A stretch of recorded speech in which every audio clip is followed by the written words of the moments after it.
Hello everyone, good morning. तो अभी सुबह के 3:30 बज रहे हैं और ये ब्रह्म मुहूर्त में मैं नहा धो के तैयार हो गई हूँ। और अभी सबसे पहले मैं सफाई करूँगी मंदिर की, जहाँ पे मैं गणेश जी को स्थापना करने वाली हूँ उस जगह की। तो अभी बाहर बिल्कुल अंधेरा हो रहा है और ये एकदम सही टाइम है सफाई करने का। तो फटाफट से मैं सफाई कर देती हूँ उस कमरे की जहाँ पे मैं गणेश जी की स्थापना करने वाली हूँ। तो ये रूम हमारे घर में एक्स्ट्रा है। ये मंदिर नहीं है क्योंकि मंदिर का रूम दूसरा है। ये एक एक्स्ट्रा रूम है। इसमें श्री जी के पहले टॉयज रहते थे। अब ये रूम खाली है तो इसमें मैंने खाली सोफ़ा रखा है, इसे मैं हटा देती हूँ। अब ये रूम एकदम खाली हो गया और सफाई करने के लिए सही है। तो मैं सबसे पहले शुरुआत करूँगी जाली निकालने से। वैसे तो मतलब मैं रोज़ ही लगभग जाली निकालती हूँ, तो घर में कोई जाला नहीं है, पर फिर भी क्योंकि इस रूम में मैं गणेश जी की स्थापना करने वाली हूँ, तो इसलिए मैं इसमें एक बार फिर से इसमें जाली निकालूंगी और मैं देखूंगी कोई भी इसमें धूल ना रहे। क्योंकि गणेश जी हमारे घर में मेहमान के रूप में आएंगे, तो मैं चाहती हूँ कि उनका स्वागत मैं बहुत ही अच्छे से करूँ और उनको एक बहुत ही सुंदर सा साफ रूम दूँ। अब मैं साफ पानी से इसे धो दूंगी। मैं यहाँ पोछा मारने की जगह साफ पानी डाल के इसको धो रही हूँ और एक सूखे कपड़े से इस पानी को साफ कर रही हूँ। अब बारी है डेकोरेशन की। डेकोरेशन के लिए मैं ये पिंक कलर का कपड़ा ले रही हूँ। मैं इसको डबल साइडेड टेप की मदद से साइड में चिपका लूँगी।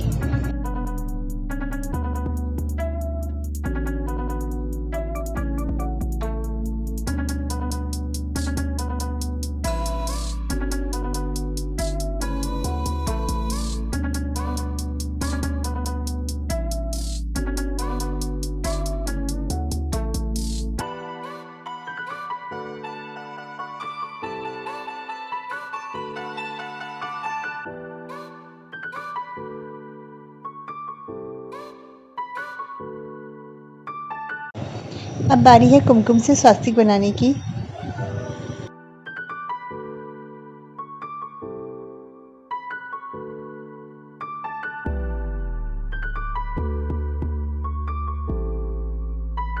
अब स्वास्तिक बन गया है तो अब मैं इसके ऊपर चौकी रखूंगी और इस चौकी के ऊपर मैं गणेश जी का आसन बनाऊंगी।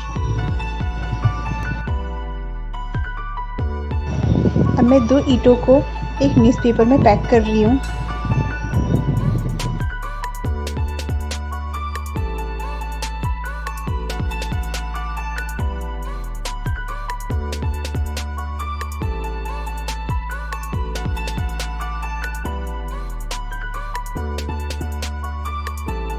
मुझे बाजार जाके सामान लाने का बिल्कुल भी समय नहीं मिला, इसलिए जो भी सामान मेरे घर में है मैं उसी की ही मदद से गणपति के मंडप की डेकोरेशन करूंगी। अब मैं इस गत्ते को काट के डेकोरेशन का बेस बनाने वाली हूँ। इस तरह के कई गत्ते हमारे घर में रहते हैं और मैं इस प्रकार के सभी गत्तों का इस्तेमाल किसी न किसी रूप में कर लेती हूँ। अब मैं स्टेपलर की मदद से इन तीनों गत्तों को आपस में जोड़ लूँगी।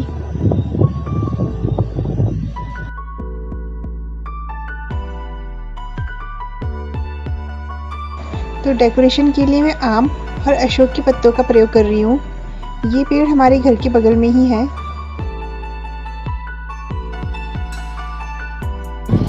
इन आम की पत्तियों को मैं एक गोल शेप में लगा रही हूँ।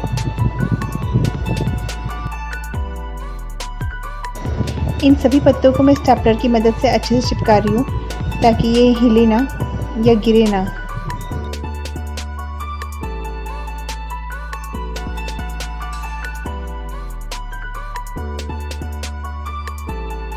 अब ये पिंक कलर का पेपर है, इसको मैं एक पत्ती की शेप में काट रही हूँ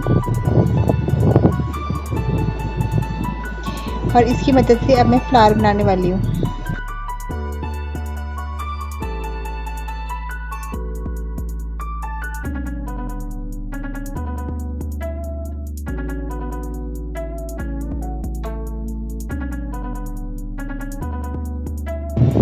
और बीच में मैं एक येलो कलर का सर्कल लगाऊंगी।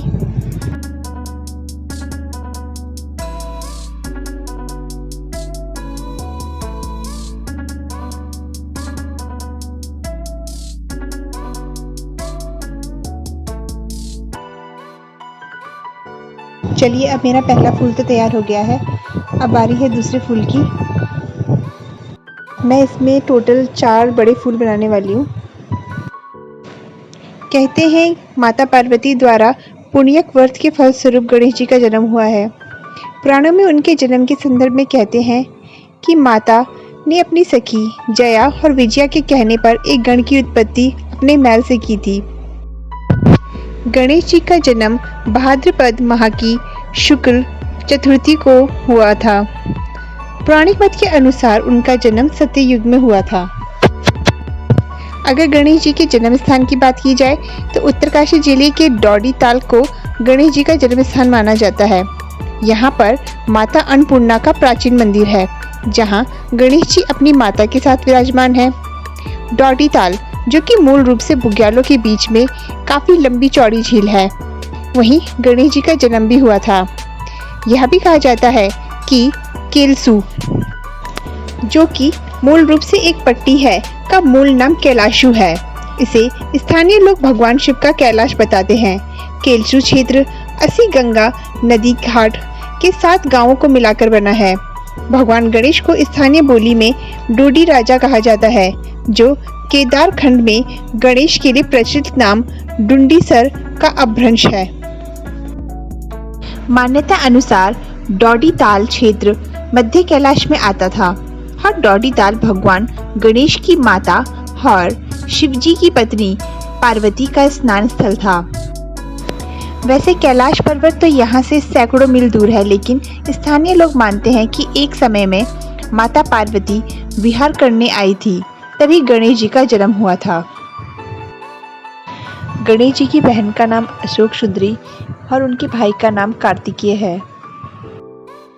गणेश जी की पत्नियों के नाम रिद्धि और सिद्धि हैं। वहीं उनके बेटों के नाम है शुभ और लाभ, और उनकी एक पुत्री भी है जिसका नाम है संतोषी। गणेश जी की 2 बहुएं भी हैं जिनका नाम है तृष्टि और पुष्टि।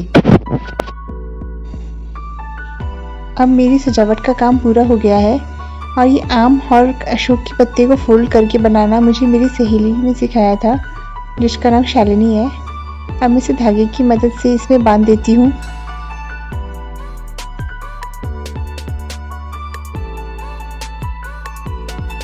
सबसे पहले मैं लाइटनिंग लगा रही हूँ मंदिर में।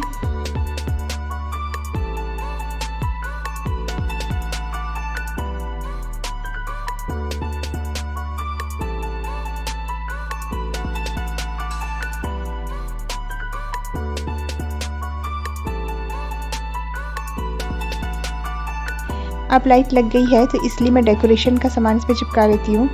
इसको मैं डबल साइडेड टेप की मदद से चिपका रही हूँ।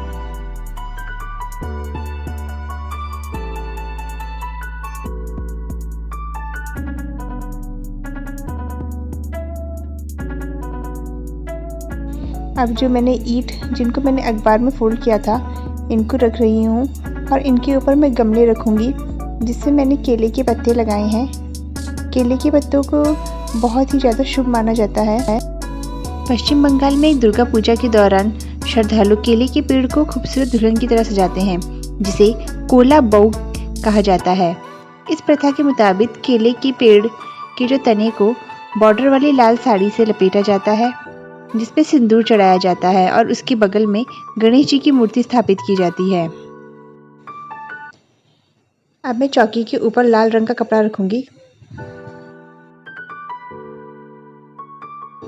अब बारी है गणेश जी का आसन बनाने की। इसके लिए मैं एक खाली डब्बा यूज़ कर रही हूँ, जिसको मैं एक लाल रंग के कपड़े से ढक रही हूँ, कुछ इस तरह से।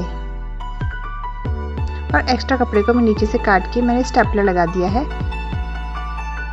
अब बारी है डेकोरेशन की। डेकोरेशन के लिए मैं गोटे का इस्तेमाल कर रही हूँ, जो कि मेरे घर में पहले से ही था।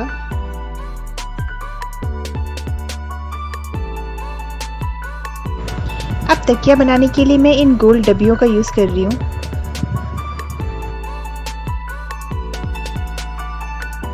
क्योंकि मेरे पास ग्लू गन नहीं है तो इसलिए मैं स्टेपलर और धागे की मदद से इसे सील रही हूँ। अब बारी है गोटा लगाने की। इस गोटे को मैं स्टेपलर की पिन की मदद से चिपका रही हूँ।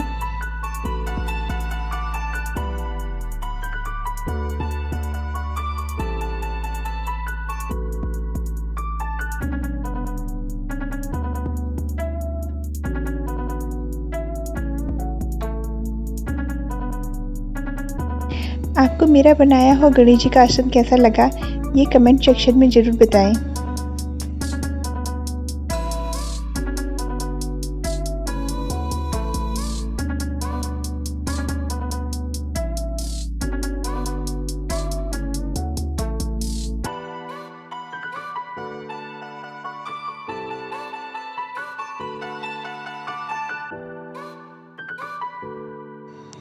गणेश जी की दाएं हाथ की तरफ यानी कि गणेश जी की राइट साइड मैं ये चावल का कलश रख रही हूँ।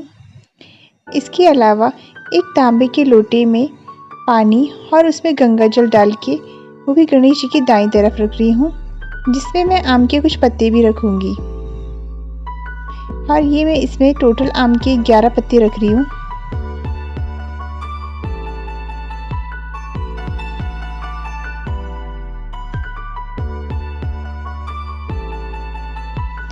अब बारी है दिए की।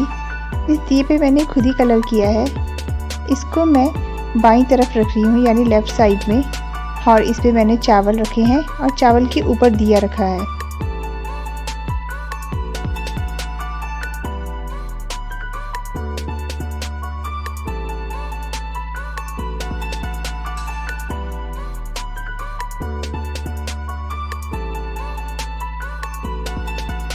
अब सूर्योदय हो चुका है तो अब मैं रंगोली बना देती हूँ। ये रहा अगरबत्ती स्टैंड और ये गणेश जी को टीका लगाने के लिए थोड़े से चावल और कुमकुम।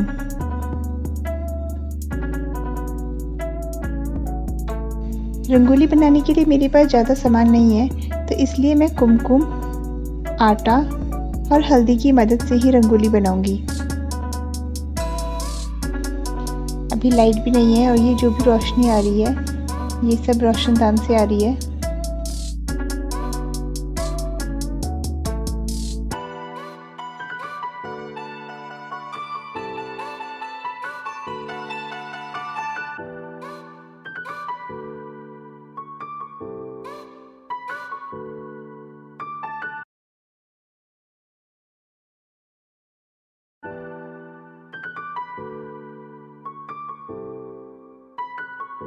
चलिए अब लाइट आ गई है तो रंगोली बनाने में मुझे आसानी होगी।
अब मेरी रंगोली बनके तैयार हो चुकी है। आप मुझे कमेंट सेक्शन में बताइए कि आपको मेरी बनाई हुई रंगोली कैसी लगी। अब बारी है गणेश जी को उनकी आसन में बिठाने की। तो ये एकदम सही मुहूर्त है। अभी सुबह के 5 बज रहे हैं और मैं गणेश जी को उनके आसन में बिठा देती हूँ।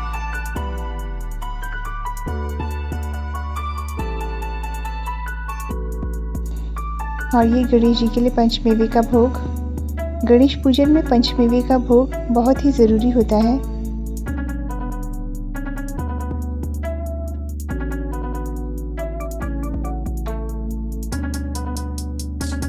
तो अब बारी है दिया जलाने की।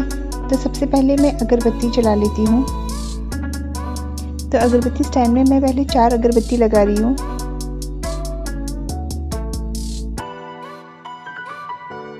इस अगरबत्ती स्टैंड का फ़ायदा ये है कि इससे केवल सुगंध ही बाहर आती है और कोई भी राख बाहर नहीं गिरती।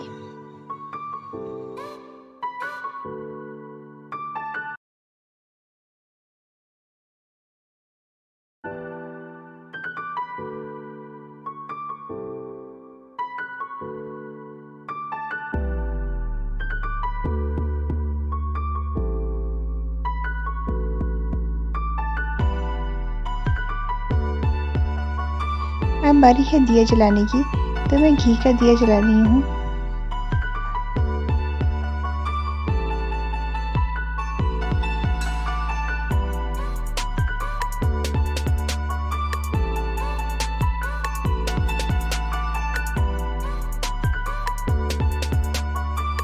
गणेश पूजन में 11 दियों का विशेष महत्व है, लेकिन मेरे पास 11 दिए नहीं हैं, इसलिए मैं 11 टी लैम्प कैंडल जला रही हूँ।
आपको मेरी करी हुई डेकोरेशन कैसी लगी ये मुझे कमेंट सेक्शन में बताएं। और अगर आपने अब तक मेरे YouTube चैनल को सब्सक्राइब नहीं किया है तो इसे सब्सक्राइब कर दीजिए।